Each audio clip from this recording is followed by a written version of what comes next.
নমস্কার, আমি আবার চলে এসেছি আপনাদের কাছে নতুন একটা মিনি ব্লগ নিয়ে। তো এটা হচ্ছে একটা হোয়াইট কালারের পিস, হাকুবা ছিট। তো এই পিসটা এনে দিয়ে কাস্টমার আমাকে বলেছিল প্লেন একটা ব্লাউজ বানিয়ে দেবে। তো আমি বানিয়ে দিয়েছি। আর এই রেড কালারের হাকুবা লেসটা দিয়ে আমি ব্লাউজটাকে হাইলাইট করেছি। তো আমি প্রথমে একটু ভয় পাচ্ছিলাম, কাস্টমার যেহেতু বলেছিল প্লেনই করবে আর আমার কাছে লেসটা ছিল, আমি লাগিয়ে দিয়েছি। তো দেখলাম না, কাস্টমার খুশিই হয়েছে লেসটা লাগিয়েছি বলে।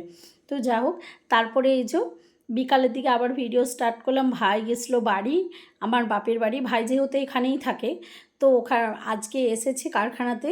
তাই এই যে আলু, পালং শাক, তারপরে ওই টাটকা টাটকা ধনে পাতা, শিম সব কিছু দিয়ে পাঠিয়েছে। তো বাবা মা এইরকমই হয়, মানে বাড়ির কিছু জিনিস হলে মেয়েকে দেবেই।